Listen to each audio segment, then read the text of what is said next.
Hi all. എൻ്റെ എല്ലാ യാത്രകളും കുറേ ദിവസം മുമ്പ് തന്നെ പ്ലാൻ ചെയ്ത് അതിനുവേണ്ടി ഓരോന്ന് പർച്ചേസ് ചെയ്ത് വെയിറ്റ് ചെയ്ത് അങ്ങനെയാണ് കേട്ടോ എല്ലാം നടക്കാറും. ഇത് പക്ഷേ അങ്ങനെയൊന്നും ആയിരുന്നില്ല. പെട്ടെന്നായിരുന്നു ഡിസിഷൻ എടുത്ത് നമുക്കൊന്ന് പോയി വരാമെന്നുള്ളത്. വെക്കേഷൻ്റെ ലാസ്റ്റ് ഡേ ആയിരുന്നു. റീൽസ് കണ്ടിട്ട് ഓൾറെഡി വിഷ് ലിസ്റ്റിൽ ഇട്ട് വെച്ചിട്ടുണ്ടായിരുന്ന പ്ലേസാണ് കൊല്ലംകോട്. അപ്പോൾ അവിടെ പോകാൻ തീരുമാനിച്ചു. പിന്നെ ഈ ഹൈവേയിൽ എന്നെ ഏറ്റവും കൂടുതൽ അട്രാക്റ്റ് ചെയ്യണത് ഈ മേഘങ്ങൾ തന്നെയാണ് കേട്ടോ. എന്ത് രസമല്ലേ കാണാൻ. ഇത് കണ്ട് കൊതിച്ചിട്ടാണ് ഞങ്ങളതിൻ്റെ അടുത്ത് കൂടെ പോകാൻ വേണ്ടിയിട്ട് ഞങ്ങളുടെ ഫ്ലൈറ്റ് യാത്ര നടത്തിയത്. നല്ലൊരു എക്സ്പീരിയൻസ് ആയിരുന്നു കേട്ടോ അത്.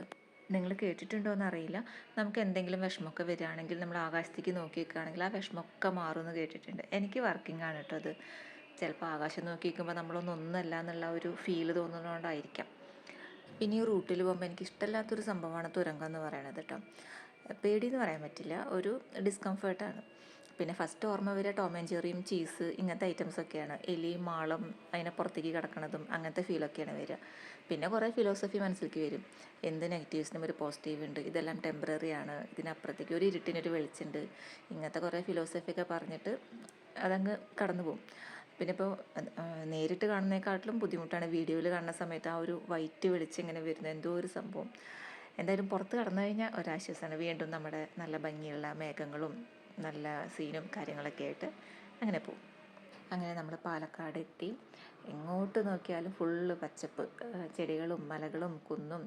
നല്ല രസമാണ് കാണാൻ, പറയേണ്ട ആവശ്യമില്ലല്ലോ. അവിടെ പോയിട്ടുള്ള എല്ലാവർക്കും അറിയാവുന്ന കാര്യം തന്നെ. പ്രത്യേകിച്ച് ടൗണിലൊക്കെ ജീവിക്കുന്നവർക്ക് ഒരു ദിവസമൊക്കെ ഇങ്ങനത്തെ സ്ഥലത്തേക്ക് പോകാമെന്ന് പറഞ്ഞാൽ ഭയങ്കര രസമാണ്. പിന്നെ എനിക്ക് തമിഴ്നാട് ഭയങ്കര ഇഷ്ടമാണ് കേട്ടോ.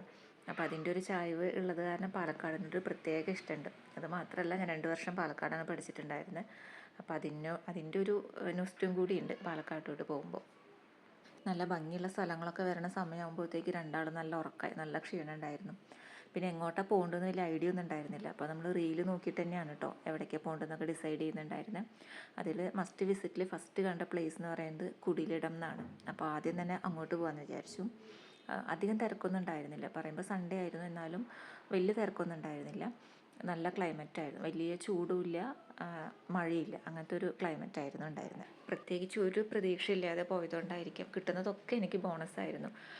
ഞാൻ കരുതി വെറുതെ കുറച്ച് പാടങ്ങളും അതുമാത്രം ഉണ്ടായിരുന്നുള്ളൂ. പക്ഷെ അവിടെ എൻട്രൻസ് ഫീ ഒക്കെ ഉണ്ടായിരുന്നു കേട്ടോ. 20 രൂപയാണ് ഒരാൾക്ക് ഉണ്ടായിരുന്നത്. ഞാൻ പ്രതീക്ഷിച്ചതിനപ്പുറത്തായിരുന്നു. അത്ര നല്ല ഫീലായിരുന്നു കേട്ടോ അവിടെ. കുറച്ച് പേരുണ്ടായിരുന്നുള്ളൂ. നമ്മൾ റോട്ടിലധികം തിരക്കൊന്നും ഇല്ലെങ്കിലും അവിടെ കുറച്ച് പേരുണ്ടായിരുന്നു. പിന്നെ ഇങ്ങനെ ഷോപ്പൊക്കെ ഉണ്ടായിരുന്നു. എല്ലാം ഹാൻഡ് മെയ്ഡ് ഐറ്റംസാണ്. കൺട്രോൾ ചെയ്തിട്ട് നിൽക്കുന്നുണ്ടായിരുന്നത്. അവളെല്ലാം വേണമെന്ന് പറയുന്നുണ്ടായിരുന്നു. പൂക്കോട്ടെ, പിന്നെ ഓണമൊക്കെ കഴിഞ്ഞു, ഇനി അടുത്ത ഓണം ആകുമ്പോഴേക്കും വാങ്ങാമെന്നൊക്കെ പറഞ്ഞ് അവിടെ വെച്ചു. അവളേക്കാൾ കൂടുതൽ ആഗ്രഹം എനിക്കുണ്ടായിരുന്നു വാങ്ങണം എന്നൊക്കെ. ഇതൊക്കെ മണ്ണെണ്ണ ഒഴിച്ച് കത്തിക്കുന്ന വിളക്കാണ് കേട്ടോ. പിന്നെ അതിൻ്റെ ഉള്ളിൽ കയറിയ വഴിക്ക് തന്നെ ഫസ്റ്റ് അട്രാക്ഷൻ ഈ ഒരു ആർട്ടിസ്റ്റായിരുന്നു. നമ്മുടെ പോർട്രേറ്റ് വരച്ചു തരും. അവൾ കണ്ട വഴിക്ക് അവിടെ സ്റ്റക്കായി. പിന്നെ അവർ തമ്മിൽ ഭയങ്കര ഡിസ്കഷനും കാര്യങ്ങളായിരുന്നു, വരയ്ക്കേണ്ടതും കാര്യങ്ങളൊക്കെ. ഞാൻ എൻ്റെ പിക്ക് വരച്ച മുതൽ പറയണതാണ് അവൾക്ക് അവളുടെ പിക്ചറും വരച്ചു കൊടുക്കണം എന്നുള്ളത്. ഇതുവരയ്ക്കും അതിനുള്ളൊരു സാഹചര്യം ഒത്തു വന്നില്ല. അപ്പോൾ എനിക്ക് നോ പറയാൻ പറ്റാത്ത സിറ്റുവേഷൻ ആയിരുന്നു. അവൾക്ക് എന്തായാലും അവളുടെ പിക്ക് വരയ്ക്കണം എന്ന് പറഞ്ഞിട്ട് അവിടെ തന്നെ സ്റ്റക്കായി നിൽക്കുകയാണ്. പിന്നെ അയാൾ അധികം റേറ്റും പറഞ്ഞില്ല കേട്ടോ. 100 രൂപയാണ് കുട്ടികൾക്ക്, അഡൽട്ട് ആണെങ്കിൽ 150 രൂപ. ഒരു 10 മിനിറ്റാണ് ആൾ പറഞ്ഞത്, പക്ഷെ ഒരു 20 മിനിറ്റോളം എടുത്തിട്ടുണ്ടായിരുന്നു അവളുടെ പിക്ചർ വരയ്ക്കാൻ. അപ്പോൾ അവളവിടെ നിർത്തിയിട്ട് ഞാൻ നേരെ ഏറുമാടത്തിലൊക്കെ പോയി. എന്താ പറയുക, നല്ല രസമാണ്. നല്ല വെയിലുണ്ട്, നല്ല വെയിലല്ല, വെയിലുണ്ട് എന്നാലും നല്ല കാറ്റുണ്ട്. നമുക്ക് ആ ഒരു ചൂടൊന്നും ഫീൽ ചെയ്യുന്നുണ്ടായിരുന്നില്ല. പിന്നെ താഴെ ആൾക്കാർ വെയിറ്റ് ചെയ്യുന്നുണ്ടായിരുന്നു. അപ്പോൾ ഞാൻ പെട്ടെന്ന് തന്നെ ഇറങ്ങി. ഇവിടെ വന്ന് നോക്കുമ്പോൾ ഇവർ വരയ്ക്കാൻ തുടങ്ങിയിട്ടൊന്നും ഉണ്ടായിരുന്നില്ല. ഫോണിൽ ഇവൾ വരച്ച പിക്ചറൊക്കെ കാണിച്ചു കൊടുത്തിട്ട് ഭയങ്കര ഡിസ്കഷൻ തന്നെയായിരുന്നു. അങ്ങനെ വീണ്ടും അവളവിടെ വരയ്ക്കാൻ ഇരുത്തിയിട്ട് ഞാൻ ചുറ്റും നടക്കാൻ പോയി. ഇത് കാണുമ്പോൾ എനിക്ക് 6-ാം തമ്പുരാനിലെ മഞ്ജു വാര്യറാണ് കേട്ടോ ഓർമ്മ വരുന്നത്. എന്നെ കാണുമ്പോഴല്ല കേട്ടോ, ആ പഠിപ്പൂരിയും ആ വാതിൽ തുറന്നു വരുന്ന സീനൊക്കെ കാണുമ്പോഴാണ് ഞാൻ പറഞ്ഞത്. പിന്നെ ഇതൊക്കെ ഞാൻ ആദ്യമായിട്ടാണ് കാണുന്നത്. കാളവണ്ടിയിൽ പോയ ഓർമ്മയൊന്നും എനിക്കില്ല. പിന്നെ ഞാൻ മാത്രമല്ല, മോൾ ഇതൊക്കെ ടെക്സ്റ്റ് ബുക്കിലാണ് ചിത്രങ്ങൾ കണ്ടിരിക്കുന്നത്. അപ്പോൾ അതൊക്കെ നേരിട്ട് കണ്ടതിൻ്റെ ഒരു എക്സൈറ്റ്മെൻറ്റിലായിരുന്നു. പിന്നെ ഇടയ്ക്കിടയ്ക്ക് ഞാനിവിടെ പോയി നോക്കുന്നുണ്ടായിരുന്നു കേട്ടോ, എന്തായി വരയ്ക്കുന്നത് എന്നുള്ളത്. ഇത്രയും സമയം അടങ്ങി ഒതുങ്ങി ഇരിക്കാൻ അവൾക്ക് പറ്റും എന്നുള്ളത് ഞാൻ ഇപ്പോഴും മനസ്സിലാക്കി കേട്ടോ. ഭയങ്കര ആകാംക്ഷയായിരുന്നു എങ്ങനെ ഉണ്ടാവും വരച്ച് കഴിഞ്ഞാൽ എന്നെ കാണാമെന്നുള്ളത്. എന്തായാലും അവളും ഹാപ്പി, ഞാനും ഹാപ്പി. ഞാനൊരു പിക്ക് ഗ്രിഡ് വരയ്ക്കാൻ വേണ്ടിയിട്ട് ഗ്രിഡ് ഇടുന്ന സമയം കൊണ്ട് അവൾ കംപ്ലീറ്റ് വരച്ച് കഴിഞ്ഞു കേട്ടോ. പിന്നെ ഞങ്ങൾ പാടത്തേക്ക് ഇറങ്ങി. അവൾ ആക്ച്വലി വെയിറ്റ് ചെയ്യുമായിരുന്നു. അവളെ അവിടെ വരയ്ക്കാൻ ഇരുത്തിയിട്ട് ഞങ്ങൾ അവിടെ ഇവിടെയൊക്കെ നടക്കുകയായിരുന്നു. പിന്നെ ഇതൊക്കെ കാണാനും ഇഷ്ടവും ഇറങ്ങി നടക്കാൻ അറപ്പുള്ള ആരെങ്കിലുമൊക്കെ ഉണ്ടാവും. ഞാൻ ആ കൂട്ടത്തിലുള്ള ഒരാളാണ്. പാടം കാണാനൊക്കെ എനിക്കിഷ്ടമാണ്, പക്ഷേ മഴ, വെള്ളം, ചളി ഇതൊക്കെ ഉണ്ടെങ്കിൽ എനിക്ക് ഭയങ്കര അറപ്പാണ്. പിന്നെ എനിക്ക് ഇഷ്ടമില്ലാത്തൊരു ജീവിയും കൂടിയും ഉണ്ടാവും. അപ്പോൾ മൊത്തത്തിൽ ഇറങ്ങാൻ കുറച്ച് അറപ്പുള്ള ഒരാളാണ് ഞാൻ. പക്ഷേ ഇപ്രാവശ്യം വെയിലായത് കാരണം അങ്ങനെ ചളി അറപ്പുണ്ടാക്കുന്ന സംഭവങ്ങളൊന്നും ഉണ്ടായില്ല. പിന്നെ ഇതിനെന്താ പറയാമെന്നറിയില്ല, ഇതിൻ്റെ പേര് മറന്നുപോയി. ആ മുളയൊക്കെ ശരിക്കും ആടുന്നുണ്ടായിരുന്നു, എന്നാലും വേഗം ചാടി കയറി. പിന്നെ അധികം ഫോഴ്സ് ഒന്നും ഉണ്ടായിരുന്നില്ല, ഒരു തവണ കറക്കുമ്പോഴേക്കും തന്നെ കറങ്ങി പോകുന്നുണ്ടായിരുന്നു. വെള്ളം ഇല്ലാത്ത കാരണമായിരിക്കാം. പിന്നെ ഈ പാടത്തിൻ്റെ അവിടെ ഇവിടെയൊക്കെ ആയിട്ട് കുറേ കുടിലുകൾ കെട്ടിയിട്ടുണ്ട് കേട്ടോ. അവിടെയൊക്കെ നമുക്ക് പോയി ഇരിക്കാം, വെയിലുള്ളാതെ ഇരിക്കാം. നല്ല നല്ല കാറ്റുണ്ടായിരുന്നു. വെയിലും ഉണ്ട്, പക്ഷെ നല്ല കാറ്റും ഉണ്ടായിരുന്നു.